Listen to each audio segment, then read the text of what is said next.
Maladaptive daydreaming, I have noticed, it has some correlation, it seems, which you would expect because of the autism correlation, with lack of interest in personal grooming and or actively trying to dress in a way that avoids attention, dressing to get the minimal possible attention from people around you, you not wanting to be noticed at all. And obviously, so it's just a correlation. It's not that everyone in one group is in the other. I'm talking about the intersection in the Venn diagram here. If you're in that intersection, that's what I'm talking about, because I do believe that there are most people who have a lack of interest in personal grooming. It doesn't mean anything bad or anything of importance. It might be a good thing. It gives you more time to focus on more important things. But if you are in this section like I was, and naturally I suppose am, I think it's interesting to evaluate the reasons why and experiment with, can I change my maladaptive daydreaming habits can I help change them by experimenting with clothes that I actually like and finding a style or multiple styles that I like, giving myself something about myself that is fun and imaginative and creative in the real world and not just in my head, finding a way to be creative and have fun with your real reality, with your real self.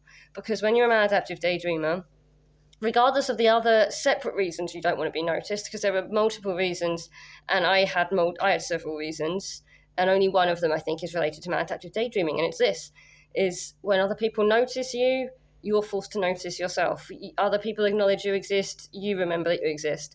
And so every time you're walking down the street, someone just glances at you a split second longer than you're used to, because suddenly you're dressing in a way that just shows that you've made an effort. It doesn't matter what style it's in. It doesn't matter if it's mainstream and standard. If you dress with a bit of flair, if you dress in a way that people think looks nice, or even just like most people dress, like they've made some effort, people glance at you longer. They don't overlook you. They're not like when you dress like a frumpy librarian, like I was going for, I guess. People glance at you a split second longer, and that's enough to force you out of your fantasy, which you don't want if you're completely addicted to it. You resent reality for every second that it pulls you out of fantasy. You get more and more resentful. It's like, because you feel like, especially if you're working full time or something like that, you feel like so much is being taken from you so you feel like you get such a small amount of the day to yourself just to fantasize, and you're trying to grab every little second you can. So when you're walking down the street, that's perfect fantasizing opportunity. And every time someone makes eye contact with you, which they might do more when you dress more interestingly, or like you've made an effort, then it's pulling you out of your fantasy more often, and you want to avoid that. And this is the motive, I think it is. I think it's like when you're Jurassic Park, you see reality as the Jurassic Park T-Rex, where if I don't move, it won't see me. It's like, if I don't move, maybe the life will go away. if I ignore it and don't move, it will just leave me alone. Maybe when I open my eyes, it will be gone, and it never is. It's always still there. In fact, more often than not, it's the one waking you up, slapping you in the face, saying, "Come back," and you resent it more and more, and so you go more and more into fantasy, and it's this vicious cycle. And so you need to make yourself fun to play with. Like, treat yourself like a doll.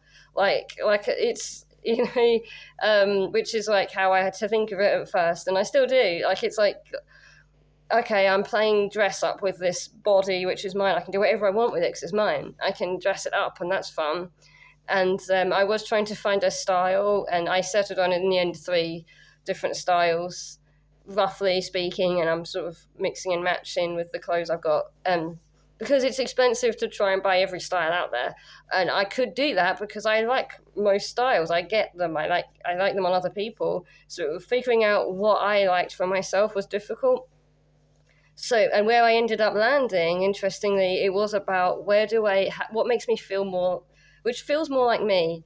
And the best way I found to find that out was actually go out in public and see in what way I felt self-conscious. Because, as I say, I think being made to feel self-conscious can be good for us. That's kind of almost what you're aiming for. Like, you want to be even if it's an anxious thing, you want to be aware that you exist. And you want to have chosen something every day. Choose something that makes that happen. And I feel like that's a good training exercise for the brain. And as long as it goes well and it doesn't end in something that conditions you more against what you want to be like. So I ended up with this like pastel, this right now how I'm dressed. Apparently I looked it up, and apparently this look is like pastel goth. So you can try and be creative, but whatever you come up with, someone's already done it. So yeah, apparently what I landed on, this look is pastel goth, and this is when I'm feeling a bit more like dressing up, because I'm still pretty damn lazy. I don't really want to put that much effort in, and this is a bit more effort. But on a more casual day, I'll be more indie rock style, which is close to how I used to kind of dress, a bit indie rock, but really aiming for bland librarian. And so now I've got like a full indie rock wardrobe and also like soft punk. And if you're having trouble affording, like, how do I try on all these clothes? Charity shops and thrift shops, exchanges, and just go in shops and try clothes on. Even if you don't normally do that, try them on so that you take a picture of yourself in the mirror, go and reflect on it, look at it afterwards. It's not as good as going out, because as I said, what I noticed was when I go out, there are certain clothes where I feel more like me, even if I really like some style.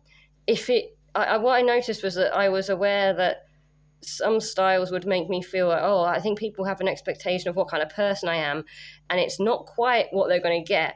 Like if someone approaches me when I'm dressed like a Barbie doll, which is what, hey, I tried everything. When I looked more like a Stepford wife Barbie doll type, I liked it. I liked how it looked on me because I was treating myself like a doll, right?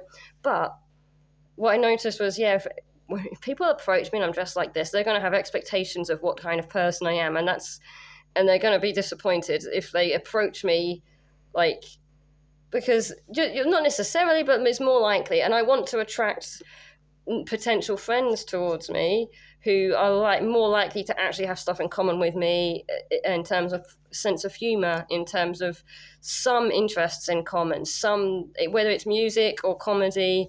Comedy is really important actually for getting on with people in a close way. I find like the most important thing is that you have at least some overlap in your sense of humor. I think that's key to everything, and all those things, sense of humor, your personal aesthetic visuals preferences, and your aesthetic audio music preferences all seem to be linked. Like that's why you have subcultures. That's why subcultures exist. They tend to like the same kind of sense of humor, the same kind of music, the same kind of clothes in general, which makes me think there's an underlying brain basis for all these subcultures, and the dominant subculture too. I don't know. I don't think it's been explored yet at all. I don't think it's necessarily related to the standard personality systems either. And I don't know. I don't think so. There's something there that's more just about art style and like art preferences, which isn't perfectly correlated, I don't think, to any personality type that we've got currently. But basically, though, if you dress a certain way, and I found that was what cued me into, I don't really feel like myself, because I just know that this isn't like, I'm not dressed like someone with my sense of humor. I'm not dressed like someone who listens to the kinds of podcasts I listen to. I'm not dressed like someone who listens to the music I do. I'm not dressed like someone, most importantly, who has the conversational style I have of people are not going to approach a Barbie doll type and expect them to talk about some of the stuff I'm interested in. I want to dress in a way that attracts like-minded people, and merch can help with that. Just buy some merch if that's what you're aiming for as well. But anyway, I don't want to go off on too much of a tangent there, but it is all relevant because these are things you've got to consider if you're going to try this method of getting in touch with yourself, of finding your style. So if you're like me and you like so many different music styles that you don't really know where to start, because then you just have to try stuff.